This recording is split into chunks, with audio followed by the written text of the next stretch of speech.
tous, bon retour sur ma chaîne ou bienvenue selon votre cas. Aujourd'hui, je vais vous parler de l'enseignement clinique. En effet, je vous ai beaucoup parlé du stage et donc j'ai évoqué l'enseignement clinique qui occupe une large place dans la formation infirmière puisque le programme actuel, celui donc de 2009, programme en soins infirmiers, se situe dans une approche par compétences et le stage et l'enseignement clinique y apportent une contribution majeure pour les étudiants. Alors une compétence se forme bien sûr avec l'apport de connaissances à travers toutes les UE qui sont en lien avec des compétences, mais aussi avec l'acquisition de valeurs, d'habiletés psychomotrices, relationnelles, organisationnelles, techniques, les capacités de décision, de gestion de ses émotions, et tout cela est favorisé par la richesse de l'expérience en situation de soins réels. Donc la compétence se forme dans le feu de l'action. C'est pourquoi l'enseignement clinique doit être bien préparé et bien conduit. Alors, comment définir cet enseignement clinique ? Selon la directive européenne de 2005-36, l'enseignement clinique se définit comme étant le volet de la formation d'infirmier par lequel le candidat infirmier apprend au sein d'une équipe en contact direct avec un individu sain ou malade et ou une collectivité à organiser, dispenser et évaluer les soins infirmiers globaux requis à partir de connaissances et compétences acquises. Le but principal du stage, parce que c'est de ça que je vais parler, est d'amener les étudiants en soins infirmiers à mettre en application les connaissances reçues en IFSI en milieu de soins. Et l'étudiant est sous la supervision soutenue d'un infirmier ou d'une infirmière référente qui possède la compétence nécessaire pour l'encadrer et évaluer sa performance. Alors l'enseignement prodigué par ce tuteur et ou les professionnels de proximité chargés de l'encadrement au quotidien de l'étudiant repose sur les mêmes bases professionnelles et pédagogiques que la formation qui est dispensée en IFSI. Et sur un plan plus fondamental, cet enseignement permet à l'étudiant de réaliser comment s'intègrent les fondements de la profession d'infirmier au travail technique et organisationnel du quotidien. Enfin, le rôle de ce tuteur ou professionnel de proximité qui encadre s'exerce dans un double mandat, celui d'infirmier encadrant, responsable de l'étudiant, et celui d'infirmier responsable du patient dont l'étudiant prend soin. Ce qui rend la tâche complexe entre souci du processus d'apprentissage de l'étudiant et souci de l'exécution correcte et éthique des soins. Donc, le stage et l'apprentissage clinique exigent une sérieuse préparation, comme nous l'avons vu dans une de mes précédentes vidéos sur la préparation du stage qui est faite à l'IFSI.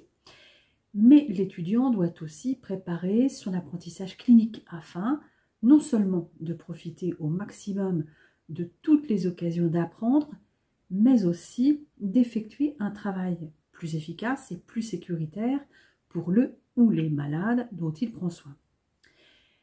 L'enseignement clinique dont je vais vous parler, ce n'est pas tout à fait la même chose par rapport à ce que je viens de vous évoquer. Il s'apparente plus à, pour ceux qui l'ont connu, une mise en situation professionnelle formative telle que le prévoyait l'arrêté de 2001, avec un cadre formateur, le plus souvent accompagné du tuteur ou d'un professionnel de proximité lors de la présentation du projet de soins du ou des patients pris en charge par l'étudiant et des soins qui sont à prodiguer à ceux ou ces patients. Mais parfois, cette présentation du projet de soins du ou des patients et le ou les soins à effectuer auprès de ceux ou de ces patients eh bien, seront assurés par le formateur seul, avec au mieux un bilan avant et après la mise en situation avec le tuteur et ou le professionnel de proximité, car ces derniers ne sont pas toujours disponibles. Si j'ai comparé l'enseignement clinique sujet de cette vidéo avec les anciennes MSP formatives, c'est pour permettre aux infirmiers qui n'ont pas été formés avec le programme de 2009 de mieux se représenter ce dont je vais parler. L'enseignement clinique tel que je vais l'aborder n'a pas pour objet d'évaluer les capacités de l'étudiant en lui attribuant des points pour la démarche de soins et pour la réalisation des soins ou actions de santé publique comme on le faisait autrefois avec les MSP sommatives, mais on est là plus pour les accompagner dans leur progression. Je vais donc plutôt vous parler d'une rencontre pédagogique en stage au service de l'étudiant en soins infirmiers. Quels sont les objectifs justement de cette rencontre pédagogique qui réunit au mieux le formateur et l'étudiant avec le tuteur ou un professionnel de proximité? Les objectifs sont d'accompagner l'étudiant dans l'analyse d'une situation clinique vécue en stage, l'élaboration du raisonnement clinique et aussi l'analyse de ses pratiques. C'est aussi non seulement l'accompagner, mais mettre en évidence les savoirs théoriques, techniques, organisationnels et relationnels qui sont acquis à l'instant T où a lieu la rencontre, et favoriser un regard croisé en collaboration avec l'équipe professionnelle qui l'encadre au quotidien, c'est-à-dire chargée de sa formation clinique au quotidien. Donc, on va accompagner l'étudiant dans la construction de ses connaissances à partir du retour sur les situations de prise en soin qu'il a réalisées et en mobilisant ses savoirs. On va l'accompagner dans sa démarche réflexive pour comprendre, agir et transférer.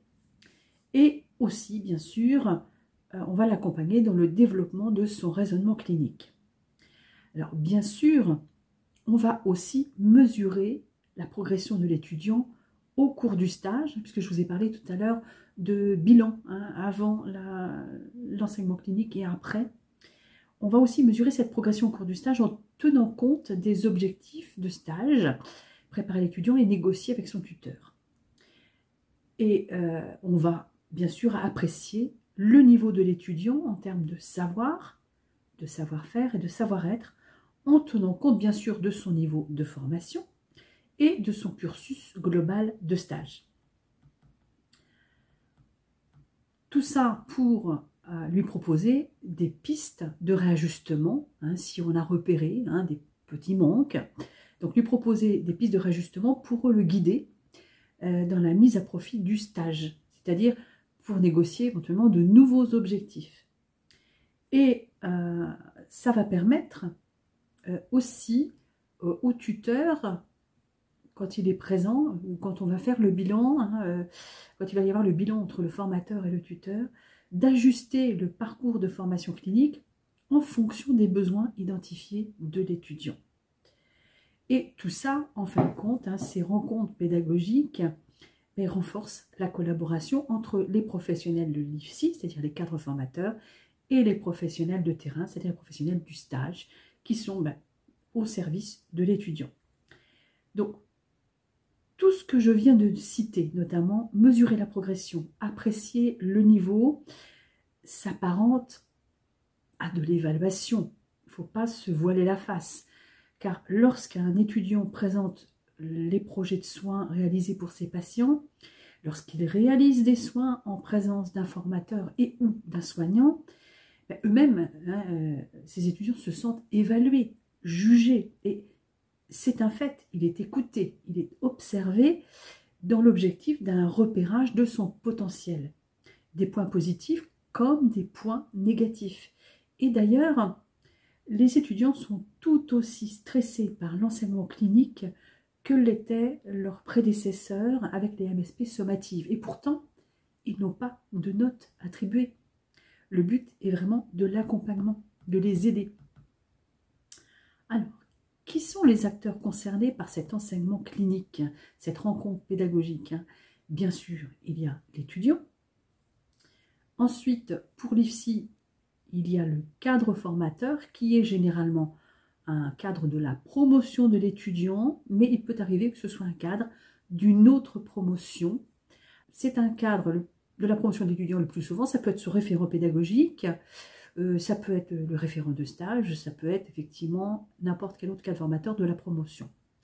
Alors dans l'IFSI dans lequel je travaillais, lors du stage de S1 notamment, intervenaient aussi des formateurs des autres promotions que l'on sollicitait pour apporter leur aide sur la base du volontariat et surtout de leur disponibilité au moment du stage, car ça voulait dire réaliser 200, environ, enseignements cliniques sur un nombre de jours limité, puisqu'on essaie d'intervenir dans la deuxième partie du stage, donc on va dire sur les 2 dernières semaines de stage, et cela à 9 ou 10 formateurs donc de semestre 1, dans les promotions que j'ai connues, c'est quasiment mission impossible si nos collègues ne nous aidaient pas. En revanche, pour tous les stages suivants, ce sont les formateurs de la promotion qui assurent les enseignements cliniques en évitant qu'un étudiant soit vu par le même formateur à chaque fois. Ceci pour éviter trop de subjectivité de la part de l'étudiant comme de la part du formateur. C'est quand même mieux d'avoir un œil neuf à chaque fois. Et puis finalement, quand un enseignement clinique s'est pas trop bien passé, a laissé un mauvais souvenir à l'étudiant parce qu'il y avait trop de points négatifs, eh bien c'est quand même mieux de voir quelqu'un d'autre. Alors pour le terrain de stage, les acteurs donc, sont le tuteur, mais ça peut aussi être un professionnel de proximité qui a encadré l'étudiant au quotidien. Ça peut être aussi le cadre de santé de l'unité, le maître de stage. Ça peut être assez souvent le cas. Et la présence de l'un ou l'autre de ces professionnels donc, va varier d'un terrain de stage à l'autre. Dans certains terrains, ce sera systématiquement le tuteur, dans d'autres, ce sera un professionnel de proximité, et dans d'autres encore, ce sera toujours le cadre de santé. Alors, bien entendu, cette rencontre pédagogique, elle est programmée. L'étudiant sait avant de partir en stage qu'il aura un enseignement clinique. Alors, dès son arrivée en stage, l'étudiant prévient qu'un temps de rencontre dans le service avec le cadre formateur sera à programmer avec le tuteur de stage. Cet étudiant donc va transmettre, il va expliciter en amont les attendus de l'enseignement clinique aux responsables de l'encadrement. Car les attendus sont différents entre le semestre 1 et le semestre 6, bien entendu. Le cadre formateur et le maître de stage ou le tuteur négocie et planifie par anticipation la rencontre pédagogique. Alors, généralement, c'est le cadre formateur qui appelle dans le service pour prendre un rendez-vous. Donc, la rencontre pédagogique est négociée et planifiée au regard des critères suivants. Donc, comme je vous l'ai dit tout à l'heure, à partir de la mi-stage, ou de la 3e semaine, ce qui parfois est un petit peu tôt pour certains étudiants. Bien entendu, selon la disponibilité des responsables de l'encadrement, c'est-à-dire du tuteur ou du maître du stage ou du professionnel de proximité, et celle du formateur, puisque s'il a déjà un rendez-vous dans un autre terrain, il ne pourra pas être à 2 endroits en même temps, en tenant compte de l'organisation spécifique du lieu de stage et bien sûr selon le planning de l'étudiant. Il n'est pas question de changer le planning de l'étudiant. On suit le planning qui était prévu. Le but, c'est de le voir dans son quotidien. Le maître de stage ou le tuteur ou le professionnel de proximité communique la date de la rencontre pédagogique à l'étudiant. Alors ensuite, quels sont les choix pédagogiques? Quel est le contenu de cet enseignement clinique? Alors, il y a tout d'abord un premier temps personnel dédié à la rencontre de l'étudiant. Soit en tête-à-tête, formateur-étudiant, soit effectivement le tuteur est là ou le professionnel est là. Ensuite, il y a le temps d'organisation de cette rencontre, hein, comment on va procéder, à quel moment on va présenter les projets de soins, à quel moment vont avoir lieu les soins, puisque là aussi, hein, les soins sont programmés à certains horaires. Donc, il ne faut pas changer les habitudes des patients. Il ne s'agit pas d'une pièce de théâtre comme on pouvait le voir quelquefois auparavant avec les MSP. Hein. On intervient dans le quotidien, donc on ne doit pas changer le quotidien de l'étudiant et encore moins celui du patient. Donc, on s'organise avec le tuteur ou le professionnel ou le maître de stage, c'est-à-dire que le cadre formateur va s'informer en présence de l'étudiant de la situation d'apprentissage auprès des responsables de son encadrement, faire un bilan des atteintes des objectifs, voir un peu quel type d'activité il a réalisé, quelles compétences il a mobilisées au cours des situations vécues et analysées avec le tuteur. Et pour tout ça, on a également le portfolio. On va repréciser donc avec l'étudiant et le tuteur, le professionnel, maître de stage, peu importe, les modalités pratiques de cet enseignement clinique. Et donc ce temps dédié à l'enseignement clinique va varier selon le niveau de formation de l'étudiant, de ses ressources et surtout de la spécificité du lieu. Là, ça peut être entre 1h30 et 3h30. C'est très très variable. Hein. Par exemple, en service de réanimation, ça peut aller très très vite. Ça va être la même chose par exemple en SSPI. En revanche, dans d'autres lieux de soins, ça peut être beaucoup plus long. Et c'est beaucoup plus long s'il y a plusieurs patients à présenter, bien entendu, et parfois plusieurs soins, pourquoi pas. Néanmoins, il se compose de différents temps. Tout d'abord, c'est le moment où on a besoin de la collaboration d'un professionnel du stage, c'est le temps de raisonnement clinique, au regard du niveau d'acquisition attendu. Donc ça, c'est en lien avec la compétence 1, la compétence 2. Ensuite, il y a aussi le temps d'accompagnement pour la réalisation d'activités de soins. Et là, on a le lien avec les situations prévalentes du lieu de stage. Et c'est également en lien donc, avec les compétences 3, compétences 4, compétences 5, compétences 6, compétences 7, compétences 9. Hein, ça évolue au fur et à mesure de la formation. Il est bien évident qu'en semestre 1, ce sera essentiellement la compétence 3. D'accord ? Ensuite, il y a un temps de retour sur la pratique en lien avec la compétence 7, c'est-à-dire l'approche réflexive avec l'explicitation et l'analyse des activités réalisées en situation professionnelle. Et s'ensuit un temps de débriefing, toujours dans la C7, hein, c'est-à-dire qu'on va demander à l'étudiant de s'auto-évaluer. Hein. Le but, c'est qu'il développe ses capacités d'auto-évaluation. Qu'on voit s'il a bien identifié ce qu'il avait bien réalisé et ce qu'il peut améliorer. Et tout ça dans l'objectif de formaliser des objectifs de progression. Et ensuite, le dernier temps, et là c'est souvent le formateur seul qui le fait, c'est le temps du compte-rendu écrit. Alors ça peut être en temps réel, hein, ça peut très très bien être en temps réel, mais bien souvent on ne veut pas monopoliser le temps du professionnel de stage.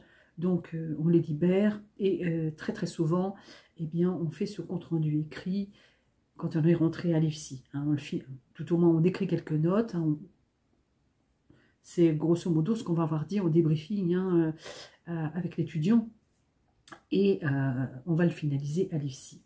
Donc, le formateur et le professionnel soignant, bien entendu, ont convenu ensemble des temps de collaboration en fonction de la disponibilité de ce dernier.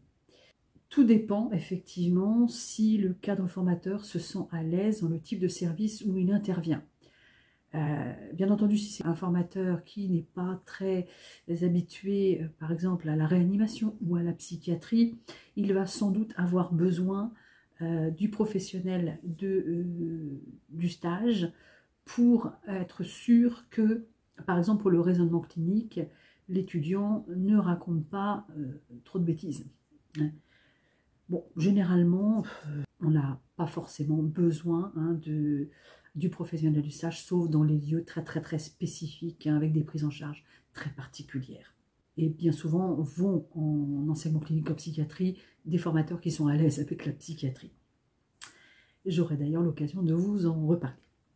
Alors, Ensuite, que fait-on de ce bilan de l'enseignement clinique? Comment l'exploite-t-on? Alors, il y a un temps de bilan qui va porter sur l'atteinte des objectifs personnels et institutionnels, un temps de bilan sur les activités de soins réalisées, avec les habiletés gestuelles, l'acquisition effectivement des règles d'hygiène, etc. Et ensuite, les éléments de compétences mobilisés au cours des situations vécues et analysées avec le tuteur, le portfolio étant mis à disposition du formateur. Il y a aussi un temps d'analyse de pratique à partir d'une situation clinique vécue en stage ou bien à partir de la réalisation d'une activité de soins.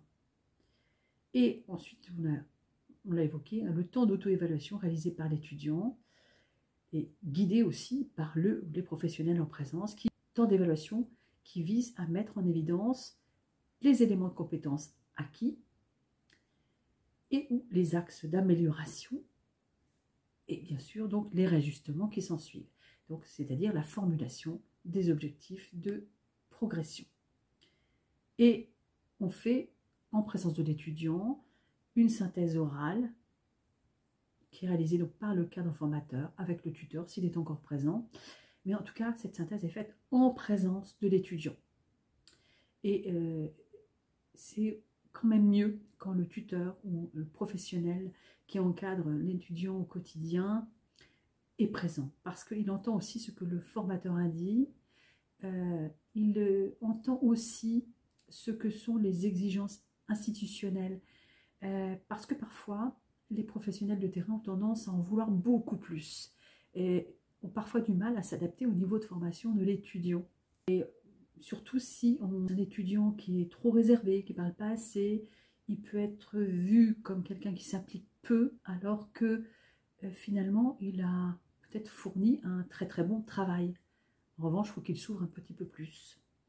En tout cas, ça peut être très très utile et parfois, ça peut changer le regard qu'avaient les professionnels qui encadrent l'étudiant sur le terrain, regard qui pouvait être un peu mitigé, voire négatif, en un regard un peu plus bienveillant. C'est quelque chose qui m'a toujours semblé important lorsque je faisais une synthèse orale et que j'avais repéré peut-être une vision un peu négative de l'étudiant qui n'était pas forcément justifiée, qui en général n'est pas justifiée. Et donc le compte-rendu écrit qui est ensuite finalisé à l'IFSI est versé au dossier pédagogique de l'étudiant par le cadre formateur. Alors, au retour du stage, le cadre formateur, référent du suivi pédagogique de l'étudiant, va établir une synthèse dans le dossier de suivi pédagogique de l'étudiant, un dossier papier ou informatisé selon les IFSI. Donc, nous avions, nous, un dossier informatisé de type Formeis, par exemple, où il va analyser les données que lui-même a notées, si c'est lui qui a fait l'enseignement clinique, ou les données que son collègue lui a transmises relatives à l'enseignement clinique, et il les met en perspective avec le bilan de stage. Il évalue la progression de l'étudiant. Ces données de l'enseignement clinique qui sont transmises peuvent parfois aider à trouver des arguments favorables à l'étudiant quand la feuille de stage n'est pas tip-top. Et ça permet donc au formateur parfois de défendre l'étudiant au moment de la commission d'attribution des crédits. Cette commission qui dit, ben voilà, on valide le stage ou on ne le valide pas. Alors, bien entendu, le cadre formateur référent de l'étudiant va voir cet étudiant en entretien de suivi pédagogique, on le voyait régulièrement, et de manière à revoir des objectifs opérationnels de progression. Et bien entendu, il en assure la traçabilité dans le dossier de suivi pédagogique. Et aussi dans le dossier, s'il y a un dossier d'enseignement clinique ou sur le dossier informatisé de l'étudiant. Il encourage l'étudiant à reporter ses objectifs dans son portfolio et il va évaluer régulièrement la progression de l'étudiant. Alors, à quelle fréquence, dans le cursus de stage, ont lieu ces enseignements cliniques? Eh bien, il y a 60 semaines de stage dans la formation qui étaient répartis dans l'IFSI où je travaillais en 10 stages de 5 semaines et un stage de 10 semaines en fin de formation. Donc, tous les étudiants de la promotion ont bénéficié d'un enseignement clinique lors du stage de semestre 1. Et ensuite, ils avaient un enseignement clinique par semestre, soit sur le premier stage du semestre, soit sur le second stage de 5 semaines, soit en tout 6 enseignements cliniques pour les étudiants, à part pour les AS en formation professionnelle qui n'en avaient que 5, puisque en effet au semestre 1, si tous les étudiants bénéficient d'un enseignement clinique au cours du stage sous la forme d'une approche réflexive à partir d'une prise en soin dans le cadre d'un soin d'hygiène et de confort, les aides-soignants en sont exemptés puisque ce stage n'est pas obligatoire pour eux. Même si dans 90% des cas, ils choisissent de faire ce stage qui leur permet d'apprendre à se positionner en tant qu'étudiant, parce que c'est quand même un grand changement quand on a été professionnel. Alors, quels supports sont utilisés pour cet enseignement clinique? Alors, d'un IFSI à l'autre, les supports varient. Ça peut être un cahier individuel d'enseignement clinique ou de formation clinique. Ça peut être des feuilles de traçabilité ou ça peut être fait sur un outil informatique, par exemple comme Formeis. Donc, ces outils sont utilisés pour tracer le bilan de l'enseignement clinique. Bien entendu, on utilise aussi, lors des enseignements cliniques, des supports techniques, comme par exemple le protocole de lavage de mains, notamment lors du stage de semestre 1, parce que c'est quelque chose dont on veut vérifier l'acquisition. Il va y avoir aussi d'autres outils méthodologiques pour le raisonnement clinique, des fiches thérapeutiques aussi, donc qui peuvent être utilisés par le formateur. Alors, pour mémoire, donc les finalités pédagogiques de cet enseignement clinique sont vraiment d'accompagner l'étudiant dans le développement et l'acquisition des 10 compétences et de l'accompagner dans son parcours de professionnalisation en formation initiale. Et puis, on va l'accompagner aussi dans la construction et l'appropriation de son identité professionnelle, et tout ça grâce au processus de réflexivité. Voilà ce que je voulais vous dire sur l'enseignement clinique. Je ferai une prochaine vidéo sur un exemple d'enseignement clinique, et même certainement plusieurs, puisque selon les semestres, ça peut être légèrement différent, pour vous donner une idée de ce que ça peut être dans la réalité, donc avec des exemples axés sur le projet de soin, la présentation du ou des patients, et pas sur le soin réalisé, parce que ça c'est impossible. Ou alors il aurait fallu que je garde des vidéos des soins que j'ai vu réaliser, mais c'est difficile à effectuer, il faut d'ailleurs l'accord du patient, etc. Donc c'est trop compliqué. Donc je vous parlerai donc surtout du projet de soins et comment on peut accompagner l'étudiant dans le raisonnement clinique selon les semestres. À bientôt.